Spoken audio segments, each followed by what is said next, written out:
Happy Easter holidays. I hope everybody is enjoying this break in April. First and foremost, I also hope we all understand the reason for the season.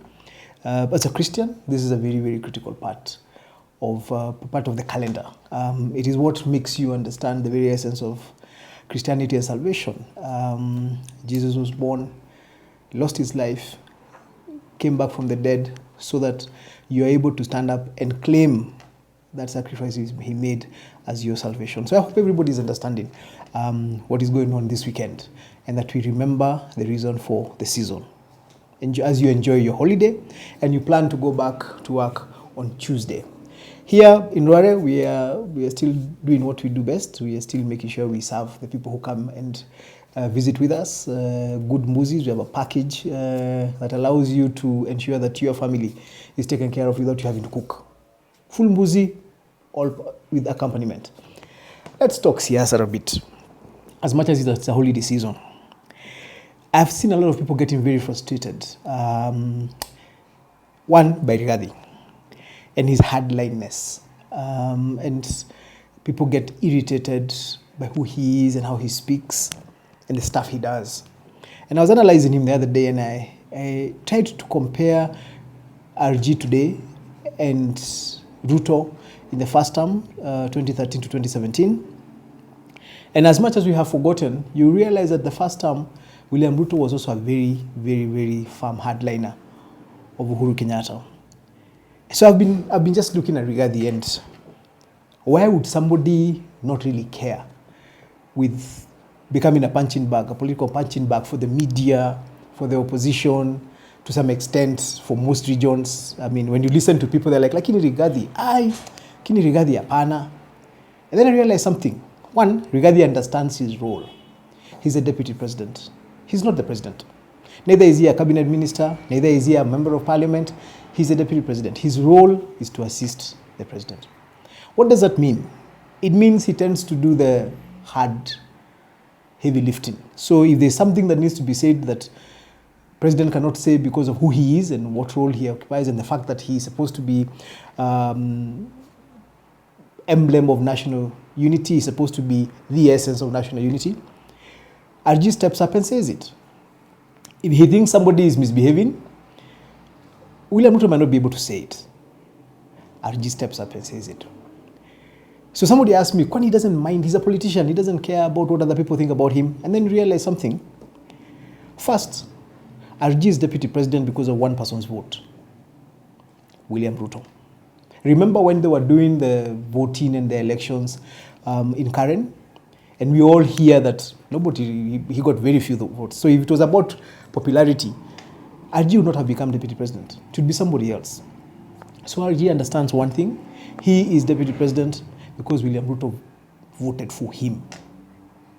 Number two, he understands that this is not a time for him to be liked. This is a time for him to add value to William Ruto, to be able to be those things that William Ruto cannot be. So that the presidency is both, has a soft glove and a hard fist inside. And I think he's doing a good job. As far as that particular role is concerned, he's not going to make many friends, but I don't think his job description right now is to make friends. I think his job description right now is to be able to say and do those things that his boss cannot do. The kind of thing, for anybody who has read Machiavelli, or anybody who's read the 33 Strategies of War, or the Art of War itself, every leader, every king, every boss must have somebody who is able to do the heavy lifting. Even on a ship, you have the captain of the ship and you have somebody called a CEO, chief officer. And that person tends to be the one who does discipline. But I remember when I was in high school, we had a principal and a deputy principal. The deputy principal tended to be the one in charge of discipline. So when I think about it, my opinion, RG is doing his role. He understands his role is to bring in discipline and be the force that can say stuff that nobody else can say. I think once you understand it from that perspective, you tend to appreciate what RG's job description is, and you realize that what we think is his job description is not. His work is to make his boss's work easier by saying and doing those things that would look bad if his boss said or did. Let me move away from RG. why does Mount Kenya have a problem with the handshake? If you walk around, I was just looking at the bipartisan team that was formed. And I'm really sympathizing with my party, Jubilee. First and foremost, Azimio did not nominate a single person from Jubilee to sit on that bipartisan team. I suspect that Kenya Kwanza will not nominate anybody from Jubilee. So essentially, one of the most critical conversations that is going to be going on in this country for the next year or so, Jubilee will not be represented. The idea of taking it to Parliament meant that Kioni, who most probably would have sat on it had it not been non-parliamentarian, would not sit on it. I don't understand. I think there's been, Jubilee has looked like it's on this side and on that other side to a point where it's most probably no longer trusted by its Azimio partners of Wiper and ODM. It hasn't moved to Kenya Kwanza, so again, it can't be incorporated into Kenya Kwanza. And when I say that Jubilee needs to go and sit and have a careful analysis of where we are, these are the kind of things I talk about. We cannot have a situation where you are the second largest party, you're the third largest party in parliament, and you cannot be involved in a critical conversation like the bipartisan dialogue that is going on. I think, again, those of us who still carry ourselves as Jubilee members need to sit down and seriously ask ourselves where this party is going and whether we want to go with it or whether we want to pick it and change direction and run to a different direction with it. That's a conversation we need to have. But coming back to this conversation of handshake. You know, these days we are told to listen to the ground. And since I'm in Nyeri quite a bit, I tend to hear the ground a lot these days. One of the things I hear is a irritation that Nyeri and generally Mount Kenya has with Raila's idea of having a handshake. So I was trying to understand why. And I realized something. For most Mount Kenya people, once an election is finished, it is finished. Whether you lost fairly or you lost unfairly, as far as they're concerned, boss, ulishindwa na kujipanga. Kama ulichengwa, kubali, and ujipange properly next time.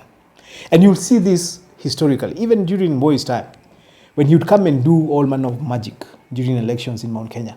Rarely did you see, even when a line would be longer than the other one, and then the person with the short line would be declared, rarely did you see anger, political anger coming up that would now force that election to be redone. We have this thing of, if you have jipangat to go for an election, please make sure all the angles are covered. And if you lose an election, as much as you might be able to explain. For example, when we lost our election here in Nyeri town, one of the things that was so interesting was realizing that we were losing with an average of 200 votes per polling station. And in some polling centers, some polling stations, you actually had exactly the same number of people who had voted, which did not make sense. But when we sat down to analyze it with my team, the general consensus was no petition. Forget about it, Ujiri. This one, you were in office, tulishindwa na kujipanga, jamaa wametucheza, move on. And that is the attitude you get a lot of the times when you talk to people from Mount Kenya about elections. As far as they're concerned, whether you won fairly or unfairly, the fact that that other person was declared, there's this feeling of, you know what, if you want to do this again, 5 years is not a long time. If you start making life difficult, I remember somebody explaining to me, if you go to a petition, then the guy who wins is going to use you as an excuse of why he didn't deliver. And every time he's asked by people, why didn't you deliver? He'll say, Nani took me to court. So guys are like, forget about it. You enda ujipange vizuri, huyu jamaa amechukua whatever he has done to get it. 5 years is not a long time. This is the attitude you see Mount Kenya bringing to the table when they hear about a handshake. And that's why they get so irritated when every time Raila wakes up after an election loss and says, kimeibiwa. Somebody told me 5 times, my friend. 5 times unasema kimeibiwa. Ya kwanza, you can argue, you can get sympathy. The second one, the third one, fourth, fifth. And especially for 2022. 2022 is a hard sale because as we keep saying, Raila had the support of government. Raila had the support of deep state. Raila had the support of the system. Raila had the support of the president. So when you wake up and you tell people, kiliibiwa, they're like, what do you mean kimeibiwa? With all that support, why would you lose an election? Right? So when you see Mount Kenya people getting irritated, when you see the leadership, especially whether it's member of parliament, MCAs, deputy president, getting very irritated with the handshake idea, It's that thing of, boss, when election is finished, it is finished. Let the people who are declared to have won, let them take this thing, let them run with it. If they didn't deserve to win, you will see. You will tell they were not ready for it. And then you will get to use that opportunity to jipanga, and you'll be back again to the floor, and we will make a decision. And this time, you will know. You will know what not to do. You will know what to do. You'll know which gaps to look out for. And then you'll be able to do something better. And I sometimes feel as if this is part of Raila's problem, that he never actually learns from every loss, because he never accepts that he has lost. So he doesn't change anything when he goes to subsequent elections. And hopefully, sometimes I really wish he could accept that but I guess also age is playing a role. So on this one, Handshake, I do not think you're going to find too many people supporting Handshake in our region. And it is because, as far as they're concerned, when an election is finished, it is finished.